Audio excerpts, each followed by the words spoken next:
Italian bind off. All right, I'm gonna do it a little bit different. Not the technique itself, but the preparations, because actually it happened to me already that I did the bind off and I didn't get it as stretchy as I wanted it to be. Okay, especially when you have to block it, especially when it's sitting around the neck where you have to put your head through and it might not be stretchy enough to pull it through.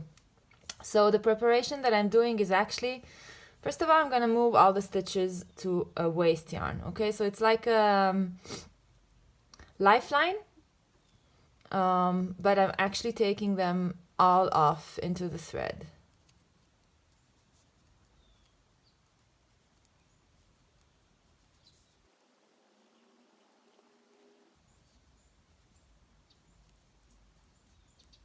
And after I did it, I pull the needle through. Okay, secure this end and pull it through.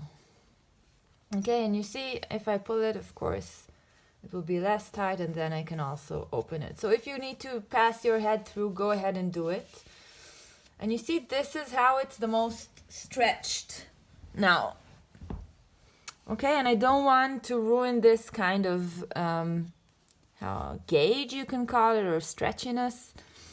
So I'm gonna do a few stitches at a time. Okay, and I start from this side.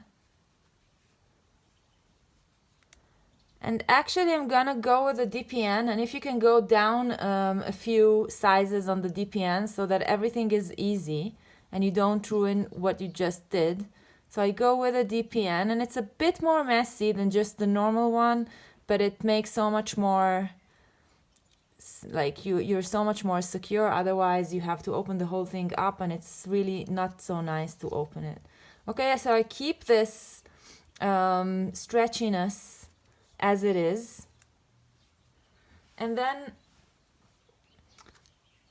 I take my needle again, and I choose the color I want to do the bind off with. I'm gonna take the pink color, and I'm gonna count 4 times the length of the bind off that I would like to do after the stretch. 1, 2, 3, 4, and I'm gonna be a little bit more generous. I always like to be generous. Better to have too much yarn than not enough. And I cut the yarn. I put it on the needle. And it's just like in Kitchener stitch, there are actually 4 movements that I'm going to repeat, but first I have to do the setup for this. All right, so I go into this first stitch, which is a knit stitch, and it might be a knit and slip yarn over. If you're doing brioche, then yeah, you count the yarn over with this stitch. And I go into it, and I go into it as if to purl, pull the needle through.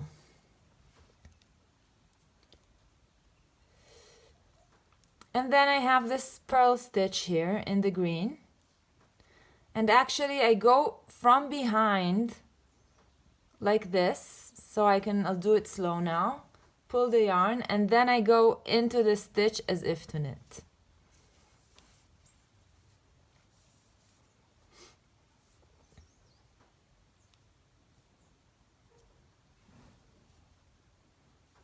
And now I'm gonna repeat the next 4 movements. So I'm going to go into this knit stitch as if to knit and take it off the needle.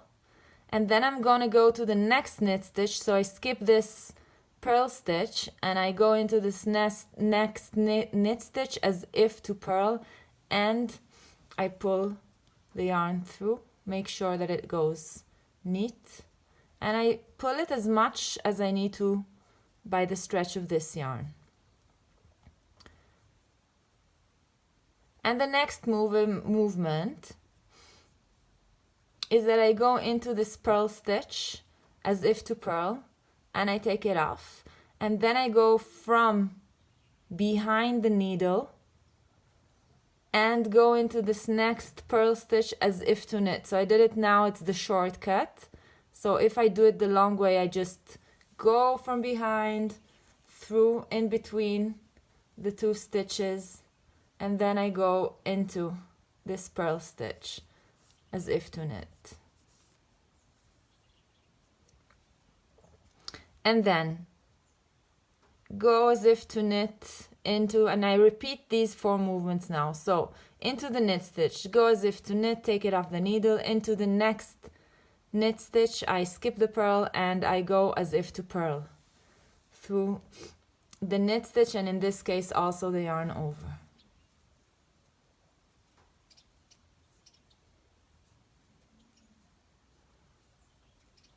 And into this purl stitch, I go as if to purl, skip 1 stitch, go behind the needles, in between the next 2 stitches, and then into the purl stitch as if to knit, pull the needle through and the yarn through. Okay, now here, all these shortcuts, just make sure that you're not stretching the yarn too much.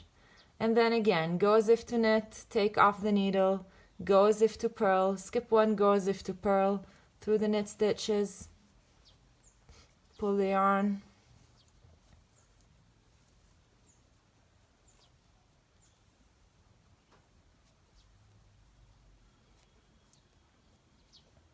and go as if to purl, take the stitch off, skip 1 from behind, and from behind I go to the front with the needle and back.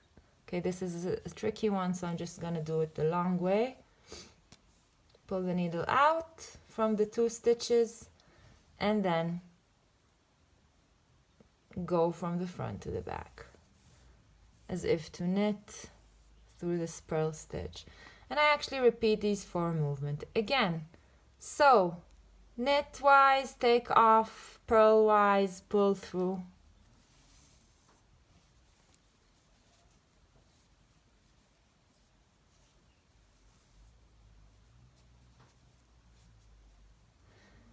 And here I have to kind of put more stitches before I repeat the next 2.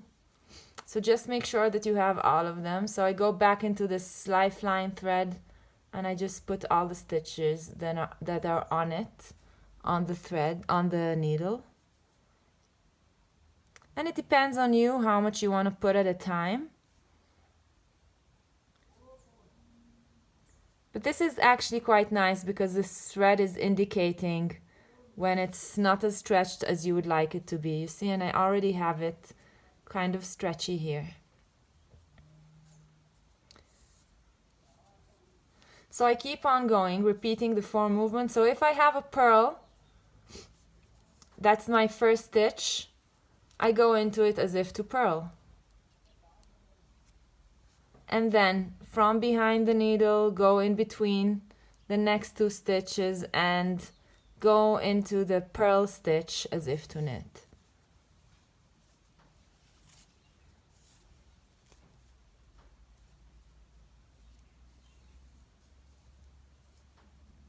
If it's a knit stitch, I go in, take it off as if to knit, and from the front, I take the needle to the next knit 1 yarn over and pull it as if to purl.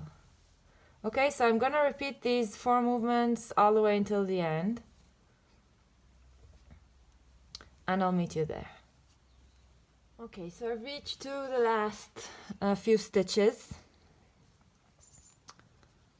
3 stitches. All right, so I'm gonna repeat. So I knit, take off the needle, skip 1 and go as if to purl into the last stitch, and there are only 2 more stitches left, so I go into the next stitch as if to purl, take it off the needle, and then go to the last stitch as if to knit and take off the needle, weave in the ends. But before you weave in the ends, actually, you want to make sure that it's as stretchy as you'd like it to be. Okay, and if it's not stretchy as you'd like it to be, well, luckily you have this line, you can just follow. Okay, so I'm going into the thread and I'm pulling it a little bit to the next point here, and I've pulled it. So now I'm gonna give the whole piece this bit of more length. Okay, so I keep it there and then I start to go and pull, but not tightly. So I'm giving it a few millimeters every time, a little bit more. And like this, I'm spreading it through the work again so that it will be stretchy.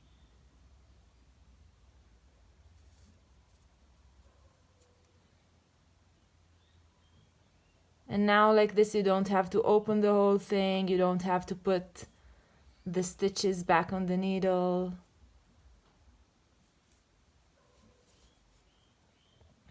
And you just spread it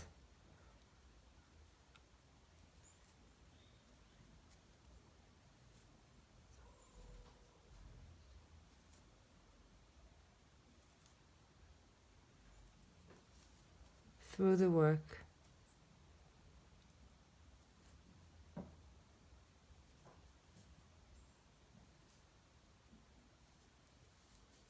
Yeah, you see, and already it's much more stretched and I can actually control it. Nice, isn't it? And then you can weave in the ends. And of course, then you also don't need this thread. You can pull it through if it comes out. If not, you might need to cut it carefully in between the stitches. But here I could pull it through. And there you go. You have an Italian cast on, Italian bind off. And this is what it looks like. And I'm sorry it looks like this. Usually I'm more neat, but I was trying a new technique, which is called smart brioche. I'll upload a video once I master it, and yeah, it's really cool. So yeah, for more of these things, follow me here, subscribe to my channel, follow me on Instagram. It's all written in the description, and that's it. So see you, bye bye.